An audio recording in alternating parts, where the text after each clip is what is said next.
Good health are all, ಸಮಗ್ರ ಆರೋಗ್ಯ ದೃಢ ಸರ್ಕಾರ ಅಂತ ಹೇಳಿದ್ದಾರೆ. ಆರೋಗ್ಯ ಗುಡ್ ಹೆಲ್ತ್ ಹಾಲ್ ಎಲ್ಲರಿಗೂ ಗುಡ್ ಹೆಲ್ತ್ ಹಾಲ್ ಅಂತ ಹೇಳಿದ್ರೆ ಆಲ್ಕೋಹಾಲ್, ಗುಡ್ ಹೆಲ್ತ್ ಆಲ್ಕೋಹಾಲ್ ಒಳ್ಳೆ ಡೈಲಾಗ್. ಅದನ್ನು 40,000 ಮಾಡಿದ್ದಾರೆ. ಗುಡ್ ಹೆಲ್ತ್ ಆಲ್ಕೋಹಾಲ್ ಅಂತ ಹೇಳ್ಬಿಟ್ಟು 45 ಮಾಡಿದ್ದಾರೆ. ಗುಡ್ ಹೆಲ್ತ್ ಕೊಡಬೇಕಾದ್ರೆ ನೀವು 1 ವರ್ಷದಿಂದ ಔಷಧಿಗಳಿಲ್ಲ. 1 ವರ್ಷದಿಂದ 3 ವರ್ಷನಾ ಮಾತಾಡ್ತೀಯಲ್ಲ ಈಗ? 3 ವರ್ಷದಿಂದ ಔಷಧಿಗಳಿಲ್ಲ. ನಾನು ಬೆಳಗಾವಿಯಲ್ಲಿ ನಾವೆಲ್ಲ ಪ್ರಸ್ತಾವ ಮಾಡಿದ್ರೆ ಔಷಧಿಗಳು ಕೊಡಿ ಕೊಡಿ ಕೊಡಿ ಅಂತ ಹೇಳಿ ಬರುತ್ತೆ. ಮಿನಿಸ್ಟರ್ ಹೇಳಿದ್ರು ಇಮಿಡಿಯೇಟ್ ಆಗಿ ಯೂಸರ್ಸ್ ಅಮೌಂಟ್ ಇದೆ ಅದರ ತಗೋಣ ಹೇಳ್ತೀನಿ ಅಂತ. ಯೂಸರ್ಸ್ ಅಮೌಂಟ್ ಇರುವಂಥದ್ದು ಆ ಆಸ್ಪತ್ರೆಯ ರಿಪೇರಿಗಳಿಗೆ, ವಾಟರ್ ಇಲ್ಲ, ಸ್ಯಾನಿಟರಿ ಇಲ್ಲ, ಇಂಥವು ರಿಪೇರಿ ಮಾಡೋದಕ್ಕೆ ಸಣ್ಣ ಪುಟ್ಟ ಖರ್ಚಿಗಷ್ಟೇ. 1000 ಕೋಟಿ ಬೇಕಾಗಿರುವಂಥ ಇದಕ್ಕೆ ಯೂಸರ್ಸ್ ಅಮೌಂಟಿಂದ ಮಾಡೋಕ್ಕಾಗಲ್ಲ. ಸನ್ಮಾನ್ಯ ಅಧ್ಯಕ್ಷರೇ, ನಾವು ಹೇಳಿದ್ರೆ ಏನೋ ಅವ್ರು ಬೇಜಾರ ಮಾಡ್ಕೊಂತಾರೆ. ಕರ್ನಾಟಕ ಸರ್ಕಾರಿ ವೈದ್ಯಾಧಿಕಾರಿಗಳ ಸಂಘ, ಆರೋಗ್ಯ ಇಲಾಖೆ ಅವರು ಒಂದು ಲೆಟರ್ ಬರೆದಿದ್ದಾರೆ ಸರ್ಕಾರಕ್ಕೆ. ಎಲ್ಲ ಡಾಕ್ಟರ್ಗಳು, ಕರ್ನಾಟಕದಲ್ಲಿರುವಂಥ ಎಲ್ಲ ಡಾಕ್ಟರ್ಗಳು ಕೂಡ ಒಂದು ಪತ್ರವನ್ನು ಸರ್ಕಾರಕ್ಕೆ ಬರೆದಿದ್ದಾರೆ. ಆ ಪತ್ರದಲ್ಲಿ ಹೇಳಿದ್ದಾರೆ, ಸಮರ್ಪಕ ಔಷಧಿ ಪೂರೈಕೆ.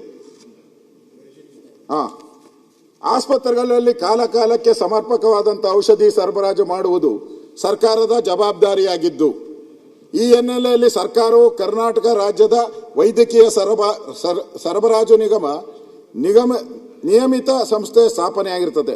ಈ ನಿಗಮದ ಪ್ರಮುಖ ಕರ್ತವ್ಯ ನಿಯಮಿತವಾಗಿ ಅಗತ್ಯಕ್ಕೆ ಅನುಗುಣವಾದಂಥ ಔಷಧಿ ಮತ್ತು ವೈದ್ಯಕೀಯ ಸಲಕರಣೆ ಸರಬರಾಜು ಮಾಡಿರುತ್ತದೆ. ಇತ್ತೀಚಿನ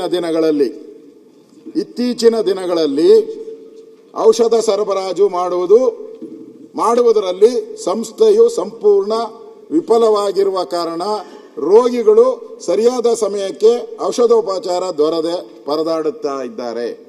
ನಾನೆಲ್ಲ ಹೇಳ್ತಾ ಇರೋದು, ನಿಮ್ಮ ಡಾಕ್ಟರ್ಗಳು, ಸರ್ಕಾರಿ ಆಸ್ಪತ್ರೆಯ ಡಾಕ್ಟರ್ಗಳು ಹೇಳಿರೋದು.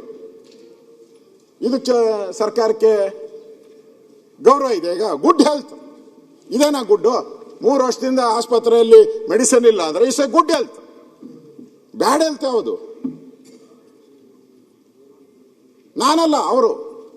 ನಾನು ಹೇಳೋದು ಈ ಸರ್ಕಾರಕ್ಕೆ ಈ ಥರ ಯಾರೋ ಅವ್ರೇನು ಹೇಳ್ತಾರೆ, ಅವನು ಯಾವನ ತಲೆ ಕೆಟ್ಟವನು ಅಂತಾರೆ. ನೀವು ಆಚೆ ಕೇಳಿ ಬೇಕಾದ್ರೆ, ಮುಖ್ಯಮಂತ್ರಿಗಳಿಗೆ ಯಾರಾನ ಮಾಧ್ಯಮದವ್ರು ಕೇಳಿದ್ರೆ ಅವ್ರು ತಲೆ ಕೆಟ್ಟವರು, ಈ ತಲೆ ಕೆಟ್ಟವನ ಮೇಲೆ ಕೇಸ್ ಹಾಕಿ ಯಾಕೆ ಹಾಕಲ್ಲ? ಹಂಗಾರೆ ನಿಮ್ಮ ಧೈರ್ಯ ಇದ್ರೆ ಹಾಕಿ ಧೈರ್ಯ ಇದ್ರೆ. ಇವನು ತುಪ್ಪ ಹೇಳ್ತಾ ಇದ್ದಾನೆ, ನಾವು ಇಷ್ಟು ದುಡ್ಡು ಕೊಟ್ಟಿದ್ರಿ, ನೀವೆಲ್ಲ ಆಸ್ಪತ್ರೆಗಳು ನೋಡಿ ತುಂಬಿ ತುಳುಕ್ತಾ ಇದೆ, ಇಡಕ್ಕೆ ಜಾಗ ಇಲ್ಲ ಆಸ್ಪತ್ರೆಗಳ ಮೆಡಿಸಿನ್. ಅಧ್ಯಕ್ಷರೇ, 860 ಮೆಡಿಸಿನ್ಸ್ ಇರಬೇಕು. 860 ಇರೋದು 170. 1040 ಇರೋದು 170. ಇನ್ನು ಉಳಿದವೆಲ್ಲ ಕಾಣದಂತೆ ಮಾಯವಾಯಿತು. ಎಲ್ಲ ಮಾಯ. ಸರ್ಕಾರಿ ಆಸ್ಪತ್ರೆಯಲ್ಲಿ ಮೆಡಿಸಿನ್ ಮಾಯ, ಆದರೂ ಗುಡ್ ಹೆಲ್ತ್.